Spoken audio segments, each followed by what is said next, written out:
Yo Tsemagon! Seperti biasa, bagaimana kabar kalian untuk minggu ini? Tetap semangat dan nakama semua, selamat pagi dan selamat beraktivitas. Pagi ini kita kembali mendapatkan tambahan spoiler yang lebih detail dari kemarin. Jadi ini adalah ringkasan mini chapter 1087 yang sudah dikonfirmasi langsung oleh pihak Redon, pihak terpercaya dari bocoran seperti biasa. Nah, inti pada spoiler tambahan kita kali ini akan berfokus dengan lanjutan informasi tentang mengamuknya Monkey D. Garp setelah dia ditusuk oleh Shiryu. Belum lagi kita mendapatkan informasi detail mengenai kemampuan dari anak buah Kurohige di Hachinozu yang kelabakan melawan Monkey D. Garp. Oke, jadi sebelum masuk ke dalam bocorannya, untuk memeriahkan momen Gear 5 Luffy yang sebentar lagi akan tayang di animenya. Jadi kali ini Tamagon Pak Merch merilis desain terbaru yang unik, yaitu mini Luffy yang berubah menjadi Gear 5 dengan tampilan yang super imut dan juga lucu. Kemudian seperti kebanyakan baju perilisan pertama, untuk pre-order baju ini kalian akan gratis mendapatkan gantungan kunci eksklusif mini Gear 5 Luffy. Harga pre-order dimulai dari 99.000 saja dengan batas akhir sampai 1 minggu ke depan ya. Karena jika sudah masuk ke dalam ready stock, harga akan kembali normal di angka 120.000. Tidak cuma itu saja, ada lagi beberapa desain terbaru lagi yang dimiliki oleh Tamagon Pak Merch yang wajib kalian miliki dengan harga cukup 80.000 saja. Semua produk ini sudah tersedia di Shopee dan Tokopedia yang sudah bisa COD dan tentu saja juga bisa pesan via WhatsApp. Jadi buruan, tunggu apa lagi? Segera disikat barangnya. Link pemesanan sudah Tamagon cantumkan di deskripsi video ini. Jika sudah, terima kasih banyak dan bersiaplah nakama. Tarik jangkar dan mari kita berlayar.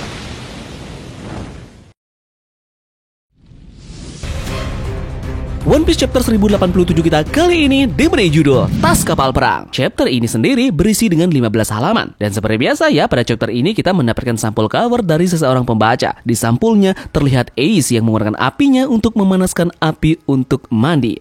Awal chapter dimulai dengan memperlihatkan pangkalan marinir G1. Brand New menunjukkan Jengu dan juga Full Body reruntuhan 2 kapal perang besar. Dia menjelaskan bahwa itu adalah tas kapal perang seperti layaknya karung pasir, tetapi ini berbentuk kapal sungguhan yang dimana Garp menggunakannya untuk berlatih pukulannya. Brand New bilang dan ada 2 kapal karena salah satunya digunakan oleh Aokiji. Garp dan juga Aokiji memiliki aturan khusus. Mereka tidak pernah menggunakan haki atau kemampuan khusus saat mereka melakukan pukulan terhadap kapal yang akan mereka pakai untuk latihan ini.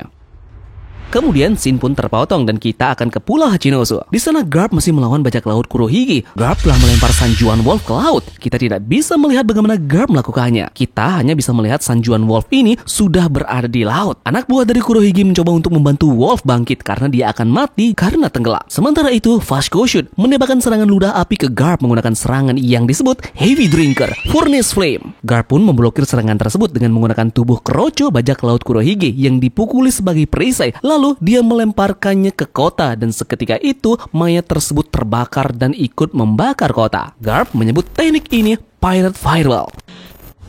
Kita dapat melihat bahwa kapal yang membawa anggota dan tahanan Sword sudah berada di lepas pantai. Hanya Garp, Koby, dan juga Grus yang melawan seluruh musuh yang ada di pulau. Grus pun menanyakan sesuatu kepada Garp, tapi sepertinya Garp ini tidak mendengarnya. Grus berkata, "Garp-san, apakah aku juga masa depan marinir?" Sementara itu, Kuzan ternyata bangkit kembali setelah Blue Hole Garp, di mana itu adalah serangan pada chapter 1081. Garp menyuruh Koby dan juga Grus ini untuk berlari sambil menghentikan seluruh pasukan bajak laut sendirian. Koby melihat seorang wanita yang diserang oleh bajak laut. Ketika dia mencoba untuk membantunya, Koby mengetahui bahwa dia telah ditipu oleh mereka karena wanita itu juga bajak laut. Shiryu dalam bentuk yang tidak terlihat muncul dan segera menusuk Koby. Namun tentunya Garp menghalangi pedangnya dan yang terjadi malah menikam tubuhnya sendiri. Kejadian ini persis mirip dengan yang terjadi pada Shirohige dan Squall di Marineford. Setelah itu Garp tidak tinggal diam. Garp meraih Shiryu dan melemparkannya ke tanah. Shiryu terluka, namun dia tertawa. Koby pun meminta maaf kepada Garp, namun Garp mengatakan tujuan Shiryu adalah untuk mendapatkannya sejak awal. Nah, sekarang Garp melemah hingga semua bajak laut Kurohige ini terus menyerangnya. Menurut Cross Gold sendiri, hadiah dari Garp ini bernilai 3 mahkota atau 3 juta berry. Itu jumlah yang sama dengan Laksamana Marinir.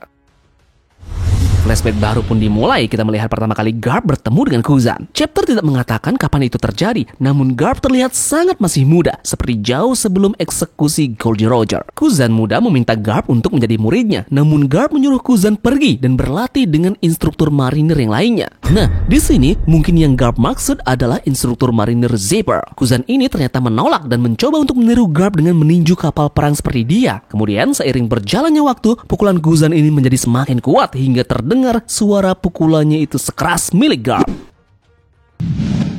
Kemudian Garp ini semakin dekat dengan Kuzan. Bahkan Garp ini mengeluh tentang keluarganya pada Kuzan saat mereka jajan makan bersama. Garp berkata, "Anakku menjadi seorang revolusioner dan cucuku bilang dia akan menjadi bajak laut. Seperti aku akan membiarkannya." Namun Kuzan tampak kesal pada Garp. Kuzan berkata, "Apa hubungannya itu denganku?" Kemudian kembali ke masa sekarang, Kuzan menutupi tangannya dengan teknik yang disebut Ice Glove. Kemudian saat itu pun Garp dan juga Kuzan ini meninju wajah mereka satu sama yang lainnya dengan haki. Gesekan pukulan mereka pun menciptakan ledakan yang sangat besar. Kita bisa melihat petir hitam dari benturan tersebut. Mereka berdua pun terlempar jauh. Kemudian di sisi lain, Avalo Pizarro membawa dua senjata besar dari pulau dengan kekuatannya dan menghancurkan kapal milik Garp. Dan chapter 1087 pun ditutup dengan memperlihatkan Garp yang terbaring di tanah dan berdarah. Sementara itu, kita tidak bisa melihat apa yang terjadi dengan Kuzan. Garp pun berbicara dengan Koby. Garp berkata, "Koby, jangan panik, keadilan akan menang." Yeps, di minggu depan kita akan mendapatkan Color Spirit di One Piece chapter 1088 untuk merayakan ulang tahun One Piece ke-26.